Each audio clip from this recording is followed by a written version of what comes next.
Welcome back, all my 40K fanatics out there. I'm DJ here with Tim's Nation to bring you another faction-focused video about the Tesseract Vault. Recently, I had a really interesting conversation with a buddy of mine, and as crazy as it sounds, we were starting to discuss the Tesseract Vault as being a competitive choice. So I wanted to kind of throw this out there, let everybody out there kind of give some of their feedback on this and see what we can all come up with and think, because are we at a point right now with some of the current changes of the game that the Tesseract Vault may be not only competitive, but a viable choice in some lists?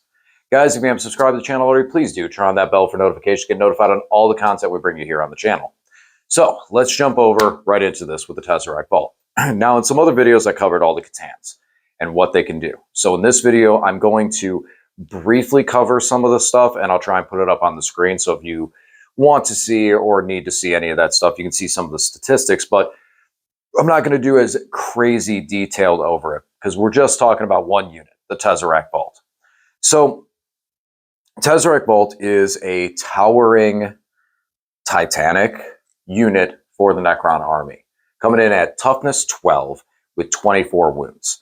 It is a behemoth to try and take down. 2-up save, 4-up invuln. So what are some of the mechanics that work well with this thing just defensively before we start talking about its offensive capability? Because realistically, the biggest focus for such a big model like this is how much do you spend on it and how much can it take? Is this going to drop in one turn? So first of all, this is coming in at 375 points. That's not that bad. That's not that bad for that cost. On top of it, it is a vehicle. So things like Canoptic Spiders synergize well with this thing. It's able to get a 6-up Feel No Pain off of the Spiders.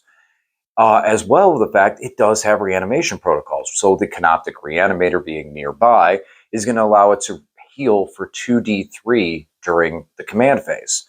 Technomancer can move up to it and heal for an additional d3 to give this thing 3d3 healing per turn. On top of the fact, once again, it's a 2-up save with a 4-up invulnerable.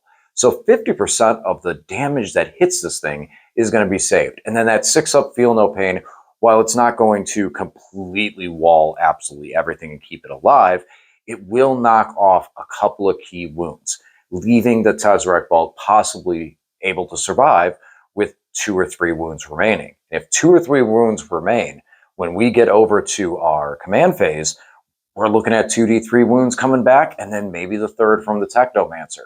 So it starts to get to a realm of, if you don't take it out, it's going to start stacking back up.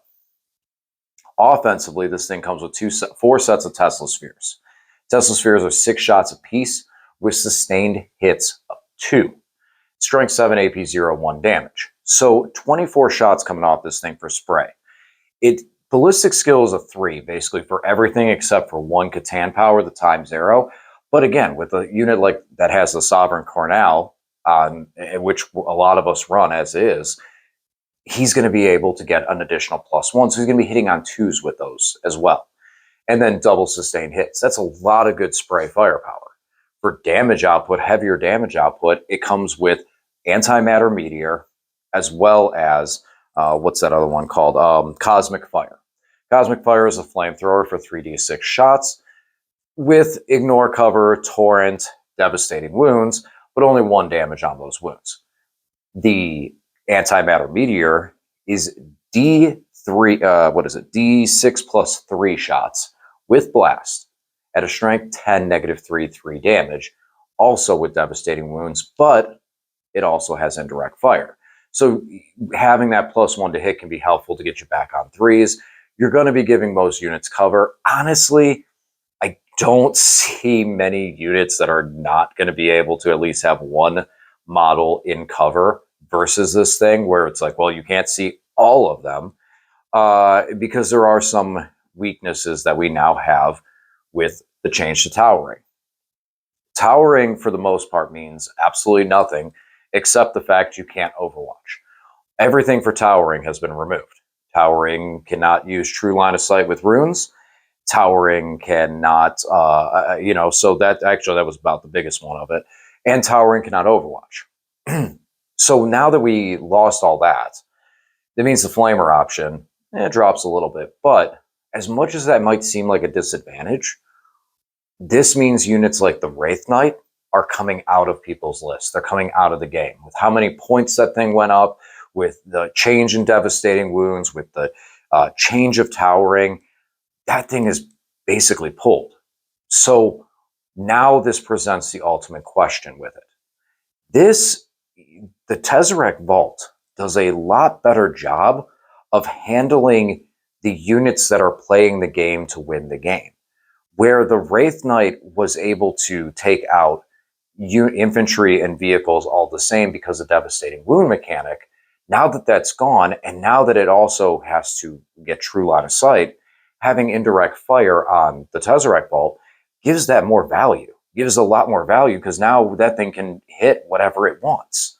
Well, pending that it's within 24-inch range. On top of the fact that on Necrons, we do have the Sudden Storm stratagem. For one command point, we can give the unit advance and account all of its weapons as assault and re-roll the advance as well, pending as long as you're near that Sovereign Cornell character with it.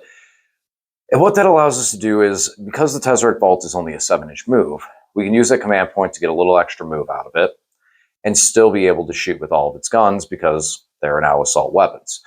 Now, it also has fly.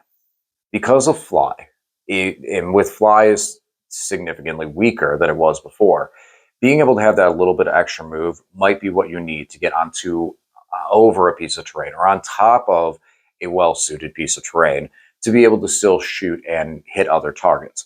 So we have the ability, granted it requires command points, to be able to get around some of the heavier terrain setups that Games Workshop is putting out there for us to play on.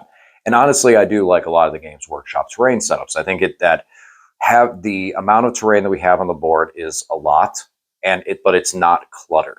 And I think we do need that much. There's still firing lanes that can be drawn for shooting armies.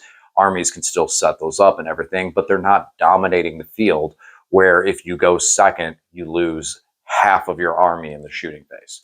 So I think that that's a very safe place for it to be. It allows assault armies. It allows an army to get deployed and be able to move into a position during a movement phase to then start playing the rest of the game. It does make it tough on things like engage on all fronts on early game state and stuff like that. But that's stuff that you just need to tool in for into your list is, okay, what do I do on a turn one engage on all fronts and stuff like that? The Tezzeret Vault doesn't do anything to that nature for it, but because of the fact that it can advance and still shoot and do those things, it allows other units to be able to advance and do actions that you may not necessarily have originally considered to keep the ball moving, to keep the momentum going. And with those heavier terrain setups, it's easier to move units quickly to the outside for something like engage on all fronts just to get by it, and also set those units up on your deployment zone rims because the line of sight is going to be skewed. Still, I would recommend trying to tailor at least a couple of units in there that can assist with things like that, like a turn one engage. Turn one behind enemy lines, you got me. And not with Necrons. I do not look at, consider, think about, or even, if I draw a behind enemy lines on turn one, that's a command point right there, that every single time. But engage on all fronts is one that you can think about and move forward with. Deploy teleport homers as well. Having things like scarabs and that able to do that stuff, that's going to be a benefit of moving them around the outside with heavier terrain setups. So the Tezzeret Vault is able to take those heavier terrain setups and still advance, move, and stay in a strong position. On a lighter terrain setup, now you don't have to worry as much about the Tezzeret Vault being able to technically get line of sight. Yes, that means that long-range guns are able to hit it. And that's where I spoil and finalize with the question. What do we see in the current game and meta that could possibly terrorize a Tezzeret Vault to get ripped off the table turn one guaranteed, that is actually still saying competitive and relevant? I posed that question because I got an RT this weekend.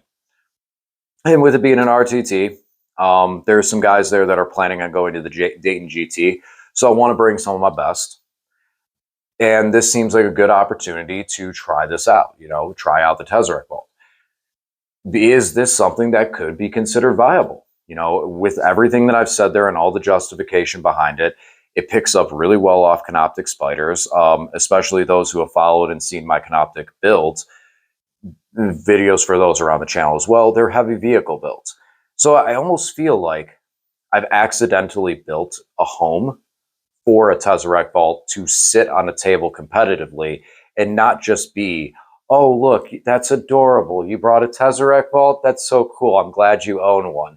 To it actually being, okay, there's a Tesseract Vault. What do I do against this thing? I just shot at it and I took half its wounds off of it and it's about to get 3d3 of them back. Okay, when it's barreling back down at me. Sort of. Not really going to be moving that thing aggressively into people, just enough to put it in range.